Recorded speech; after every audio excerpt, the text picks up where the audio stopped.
Good morning, I'm Frank Powers, and this is Lifestyle Tucson, the program where I speak to our neighbors, the people behind the scenes of our amazing organizations, small businesses, and nonprofits. Our friends are informing you how they serve our community, and they're here to give you updates on future projects. Let's make some new friends today. The best part about hosting Lifestyle Tucson is, like the intro goes, making new friends today. And when I first met my guest today, we got to talking about the community, why we care about some of what we do around here, and just he nonchalantly drops how he helps dozens and dozens receive scholarships and attend prestigious colleges. And I don't mean Adams College or Whatsamatta U. I'm speaking of the Ivy League, yes, schools like Harvard University, Brown University, Yale, Drexel University, and many, many more. The Ivy League Project of Southern Arizona is a 9-month program consisting of monthly college readiness meetings, which culminate in an East Coast trip to Ivy League and other top-tier universities and colleges in the spring. Meetings consist of scholarship searches, introduction to college application processes, and guest speakers. Today, I'm fortunate to speak with my new friend, Corina Ontiveros, co-founder of the Southwest Leadership Initiative. Hello, welcome to Lifestyle Tucson, Corina. Thank you so much. It's an honor to be here with you. And I'm also happy to welcome my old friend, Raul Aguirre. Yes, he is also co-founder of the Southwest Leadership Initiative. Raul, thank you for joining me here today. Thank you for the invite. I'm always glad to be here. I love when you come on. So last time we talked a little bit about the El Casino Ballroom once when we first met. And that's when we got to chatting all about, you're like, oh, Frank, let me tell you what I do. And then you were just telling me all about this and how you've sent and helped all these kids from right here go to Harvard, go to Yale. I couldn't believe it. It was so inspirational and really good for me to meet just another guy in the community who's doing a lot of great stuff. And that's the funniest thing. Since that day and since meeting you that day, then you pop up on television doing this. And then you're over at this big event and you're helping with the World Baseball Classic. And you're doing all this great stuff in town that really is such a big part of what keeps communities together. And that's why I love Tucson. And that's why I love you, sir. And that's why I love Tucson, meeting you and being able to tell people the stories. These are all the stories of all of us who are involved in community. And this is how we build community and unity and diversity and being able to include so many people to do so many things because we cannot do it by ourselves. No. And this program is an example of that. You see a lot of ads out there saying for $10,000, we'll try to get your kid into an Ivy League program. Well, we really don't charge for the programming. I mean, we do it free of charge. The main thing is the trip is just like the cherry on top. Mm-hmm. It is all those months of being able to work with the counselors. We are now at Choya, Tucson High, Pueblo High School, which was the seminal programming with Dr. Toro, which is a counselor there and who has started a program once. She started taking kids to Phoenix original group, and then we created the Tucson-based Ivy League program because we thought that it would be great for Southern Arizonans. We also bring people from New Mexico, from Texas. We're getting calls from Las Vegas, Nevada, Clark County. So we're very glad that it's growing because we think there is a place for our youth in those kind of programs, and we call it creating the next generation of world leaders. I know it's big, Frank, no, that's exactly but right. I think we have to look at it that way.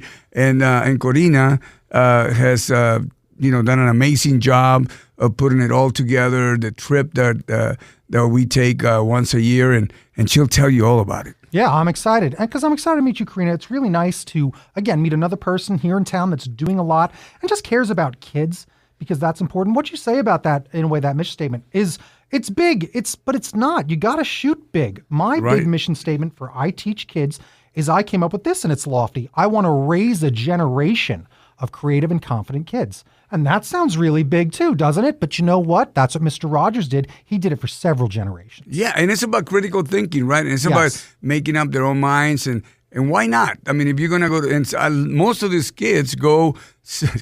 those students, can get a free ride, which means that even if they went to a state school, they probably pay. Mm-hmm. But if they go to an Ivy League, they can have that, covered. So yeah. So Corina, let's talk to you a bit and tell me a bit about the organization. Just give me the 101 and everybody the 101 about what it really all is, and then we'll go through who can apply and how easy it is to apply. I was on the website. Very easy website. Very nice. Sure, of course. Well, to begin with, we have to recognize the state of of education in the state of Arizona.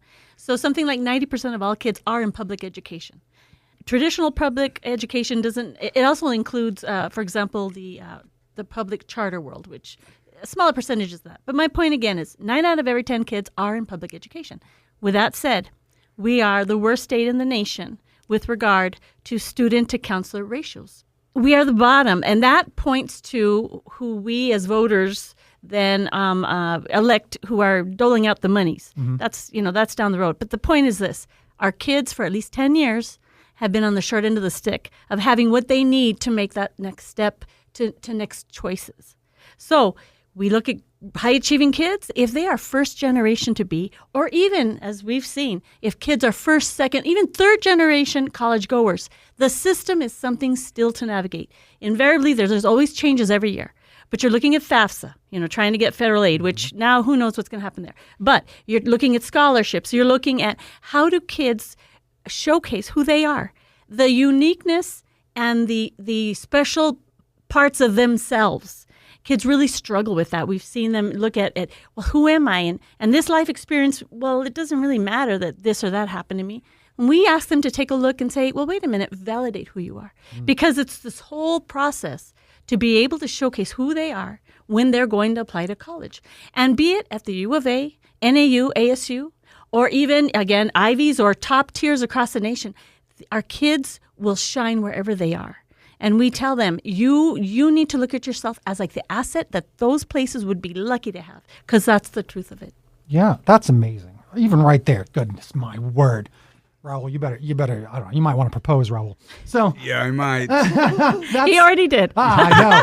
That's showing the ring, by the way. For your radio audience, he's showing the ring.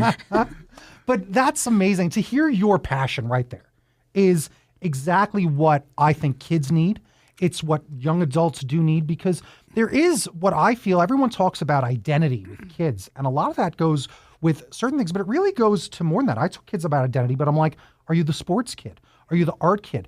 Identity doesn't always need to be what it's often related to, of like, who are you attracted to? Identity is who you are. When I realized I was the art kid, it gave me an identity in school all of a sudden, and it started to help my confidence, and I found a role, especially because I was kind of getting away from being like, oh, he's the outcast nerd. No, he's the talented art kid.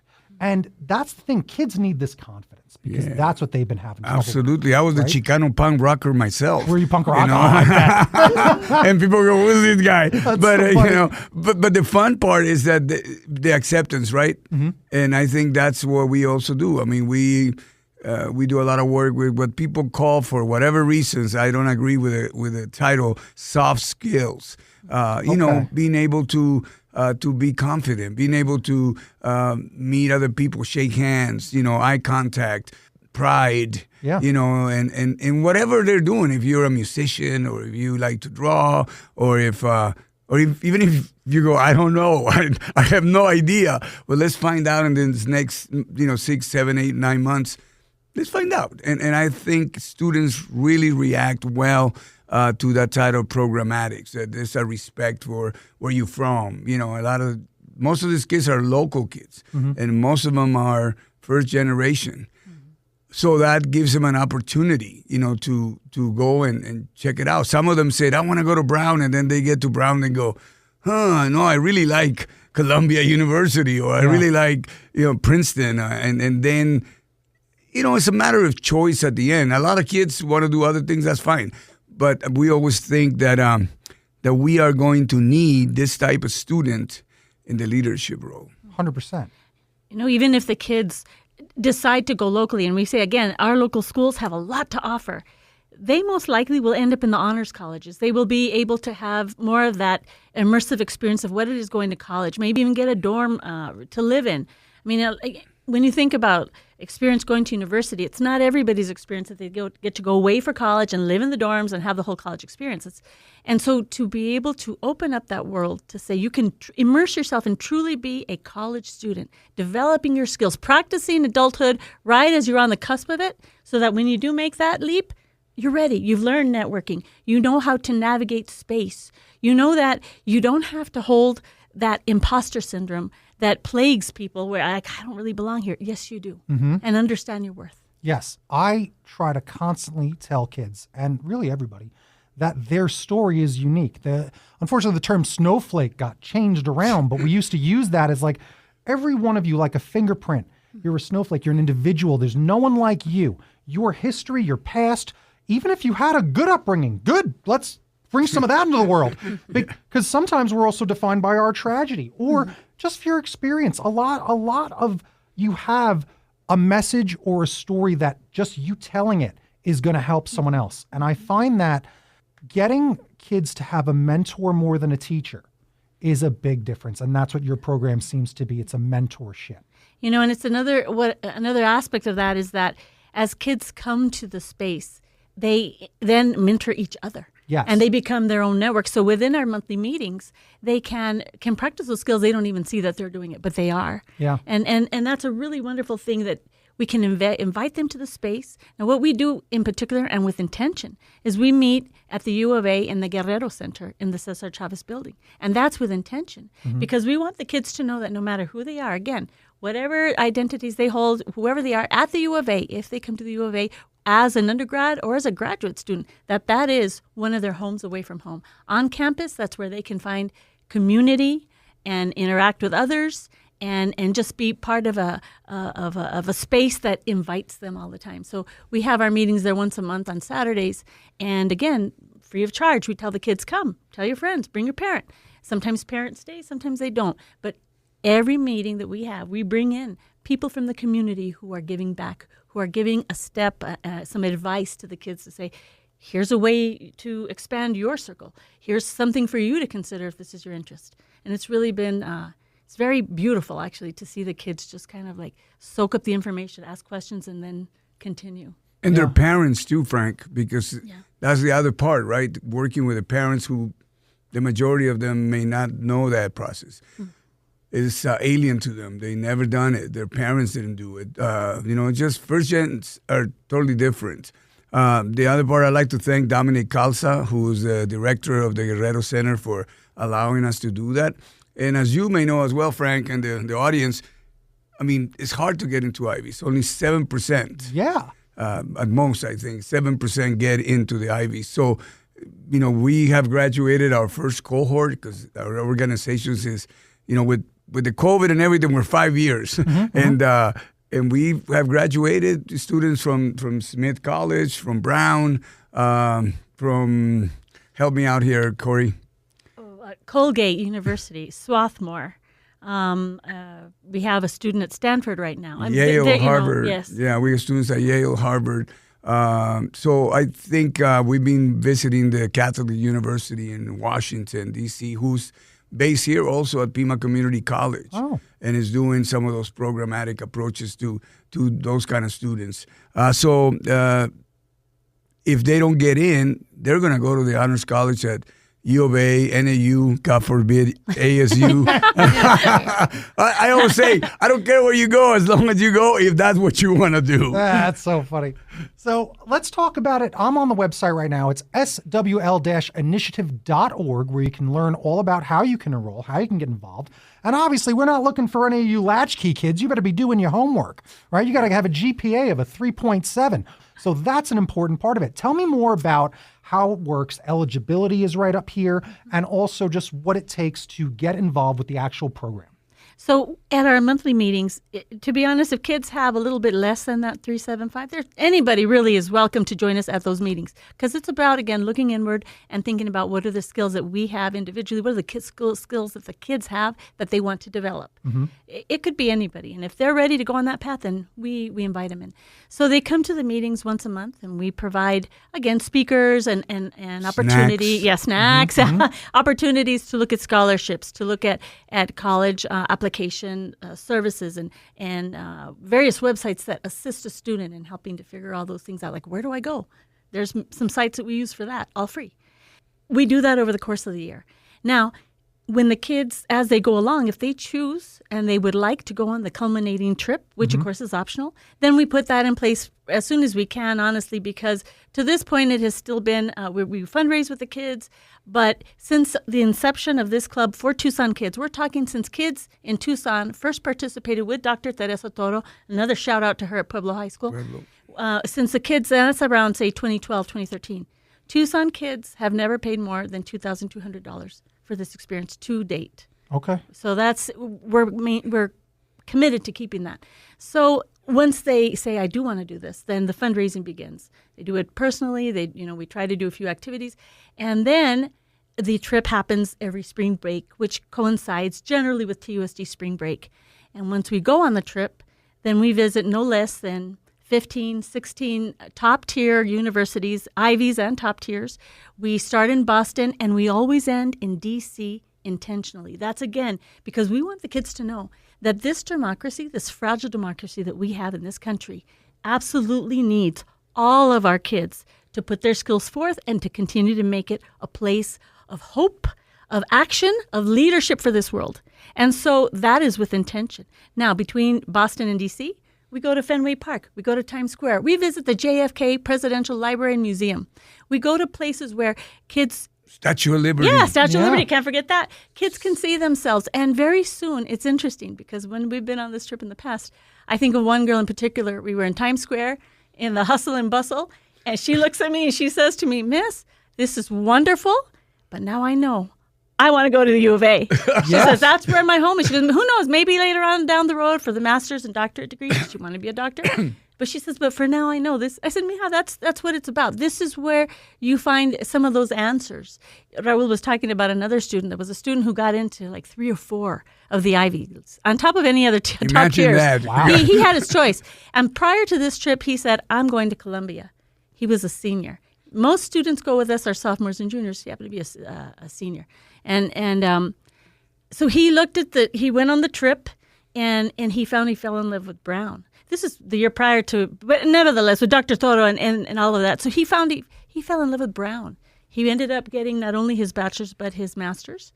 As far as I know, I think he's in D.C. Got to touch base with those kids because, this beautiful group of children, young adults, and now full adults are out there in the world making a difference. And it's just neat to see that it's taken them far as well as kept them here at home. Always contributing, though. And Frank, when we started, we used to pay someone to give us the tours. Now our students give us the tours for free. There you go. That's their contribution because our kind of slogan, I think I shared this with you, is get in, get going, get done, and most importantly, give back. Nice. I love it. I can't be more moved. I practically just wanted to clap at the end of that because that was amazing. And intent is really the big thing that a lot of people forget about in this world where everyone's so offended so fast. You got to remember, no, fools. It's about intention. And again, as an art guy, I always talk about this. You can make a fabulous painting, but the frame counts. The frame counts. So the way that you are taking them on this very intentional trip, seeing is believing, and experience is that. Getting the experience to know what you don't want is very important because take it from a guy that lives here in Tucson. I'm from New York. I went to school in New York City, but I only got to live there for a year. The first 3 years was commuting, and it was not the true college experience that you are talking about. And then I got it. I also watched a lot of my friends that the ones that went away to college, they grew up a lot faster than the kids that stayed trapped on Long Island. But that's the fun thing is that you do need to go look and shoot for the stars because I did get into that prestige. I went to the School of Visual Arts in New York City. And most of my opportunity came from I was able to take the train. It was proximity. So I want Tucson folks and especially kids to know, do not let proximity stop you. You need to go out into the world and take advantage of every opportunity. And this opportunity, the most it's ever cost is a little over $2,000. Start saving now because nothing will ever replace a trip to see the Statue of Liberty, to go to Fenway Park, to go to Times Square. And that's the fun stuff on, right? That's the fun part. Yeah. Then the fact you get to go to 15 different schools to see your options. You can't put a price on that. Every parent listening should be like, We got to start squirreling some money away for this opportunity. Opportunities are rare. This is a big opportunity. That's what I'm taking away from all this. Yeah. Absolutely, and just gave us the opening for the pitch. We are a nonprofit, so if you like to donate any money, yes.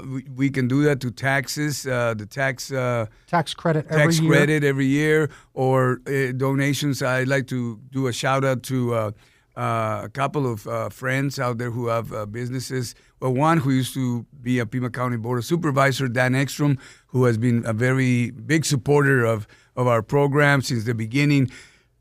He, like I, holds a PhD, a Pueblo High School diploma, and so I kid that with the kids. I have a PhD, a Pueblo High School diploma, just like Dan Ekstrom. And everybody, first when you say PhD, they go, "Oh wow!" And then you say Pueblo High School diploma, and they went like, "What?" But they've been great. Also, Francisco Moreno from Su Casa has been he used to work at San Miguel and now has his own business. He's been very, very supportive. And so many other people in the community that have done that because they believe in those things. You know, one of the things that Corina was mentioning is we just don't take them to the Statue of Liberty. We tell them what that means. Right. And understanding their place in American society and why it's important to fight for your values and also for the principles. When we go to Washington, D.C., we take him to the Martin Luther King monument and say, look at this man. We take him to look at what Theodore Roosevelt and all the Roosevelts, you know, and there's their quotes and they're talking about, equity and equality and ending, bad things like racism and prejudice. And I say, well, you got to follow. This is on you. Also, the Vietnam Memorial, when they can see how, the names in the wall and see and relate to people. And some of them have had their tios, their uncles, their aunts who went to Vietnam and served in the military, many of them. And then they begin to kind of absorb the enormity. And some of them say, Mr. Aguirre, you're freaking me out. It's too much responsibility. Right. And I go, yeah, but when we're gone, you guys got to take over. Right. We've been doing this for, a long time. And, when you've been at this juncture of, citizenship, saying this is your responsibility for your citizenship. So it's a civic class tour as well. Yes, civics, baby. I love it.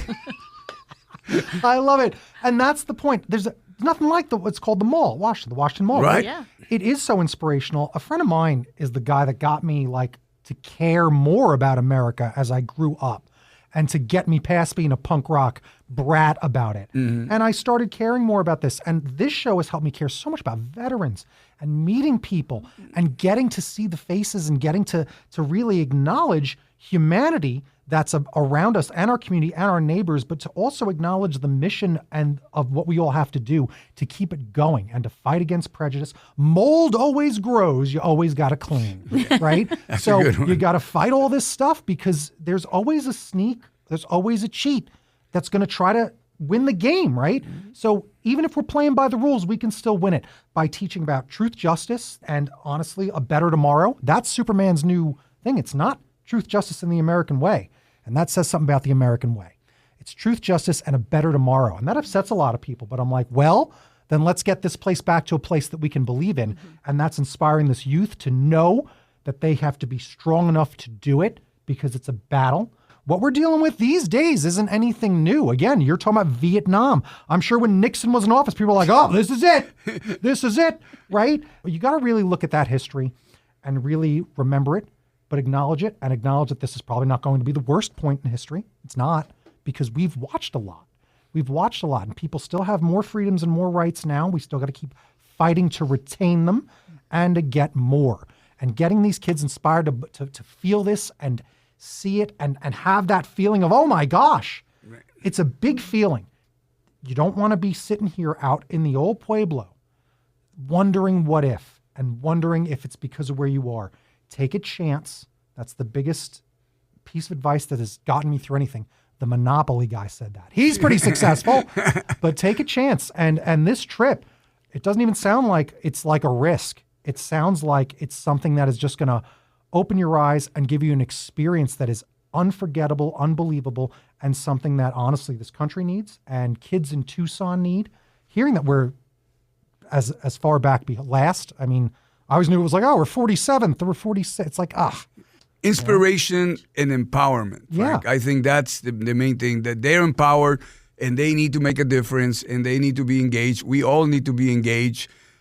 Right now is a perfect time to be engaged, in civic life, and voting rights and being able to participate, because democracy, as Corina just mentioned, it is fragile. Yes. And it's important that we all understand that. And that's part of it, that empowerment of understanding that they can make a difference, that education is critical, for growth. And also, I want to say another part that, some people say, well, some kids want to go to JTED. And I said, that is perfect. Yeah. This is about a choice. I just never want to not have a kid that wanted to go to college and didn't have the opportunity because somebody derailed them to go somewhere else because they didn't think they have the potential to make it. And I think those are some of the stories that come that because there's not that counselor that, because most of them will say, well, my counselor, my teacher, that's how help. My case, the same thing. When I went to college, I had a great teacher, Saturnino Santa Cruz, that got me that PhD. Otherwise I would have never gotten to the U of A. And the counselors are not to blame at all in this equation. They are doing their darndest to help students the best they can. Right. So the kids who have that gumption, the ganas, that desire, that energy, oftentimes are left to their own devices because there simply isn't enough time to help them in the school system. So they look to teachers, they look to community, and organizations like our organization, alongside so many in Tucson, act as that support. Together, side by side, we each bring supports to kids and options, and we've seen kids participate in various groups and mold this whole support system so that, again, they have more options, they have choice for when they make the next step. We need to give a shout out to our other partner who comes. David Rodriguez of Earn to Learn. There you go. David That Rodriguez. is a beautiful program, and David is a Earn to wealth Learn of is a great information. program, too, that they should look into it. It's really attached to PIMA and U of A, and there's a big scholarship. It's all around learning financial literacy. And then if students participate in their programming, then they get, I think it's something like $4,000 in a scholarship They invest back. $500. It's a beautiful thing. It's a beautiful thing. There's another group he was with, Metropolitan Education Commission, Lapin College Club. I just want to do a shout out to a few that, there's so many that, again, together kids are being able to see people, to find resources to help them. Because without knowledge, you can't know what you don't know. Right. So we have these kids with these great skills who are literally at a loss, like, who do I talk to? Where do I go? And so if we can be part of that chain of support, we're very glad to do so. And Frank. Huge. Hey, I'll take We're it. getting us on the air. I'll take it, because you know what I was going to say next? Make sure you go donate. You got to go donate to this great organization at swl-initiative.org, because today we made friends with Corina Ontiveros, co-founder, as well as my old friend Raul Aguirre, also co-founder of the Southwest Leadership Initiative, preparing the next generation of leaders. Thank you both so much for joining me today. Thank you, Frank. Thank you. We appreciate it. And I think it was such a great public service that you're doing here. Love your energy. Love your dynamism and all the good energy that you always bring to the community. Hey, I Thank love you you. too. Such Thank an you. honor. Woo. This was Lifestyle Tucson. Bing bong bing, time for a recap. I love Raul and his lovely wife, Corina. They really do a lot and have helped so many kids here already. But what they're doing at their organization is such an amazing, amazing thing. And if you want to get involved, go to swl-initiative.org. There's an amazing gallery of some of the things that they've done. Get more details on how your kid or a kid in your life can get involved, or perhaps you yourself do love civics, baby, and have a PhD, a Pueblo High diploma. So I want to thank our friends at the Southwest Leadership Initiative for joining me today. You've been listening to Lifestyle Tucson. For more information about this program, or to listen to something you may have missed, go to the Sunday Mornings page on klpx.com, kfma.com, mixfm.com, or espntucson.com. You can also subscribe on iTunes, Spotify, and YouTube, or wherever fine podcasts are graduating. Follow on Facebook, YouTube, and Instagram at Lifestyle Tucson, because I'm your BFF, your best Frank forever, Frank Powers. Toot toot Tucson. I love you the most.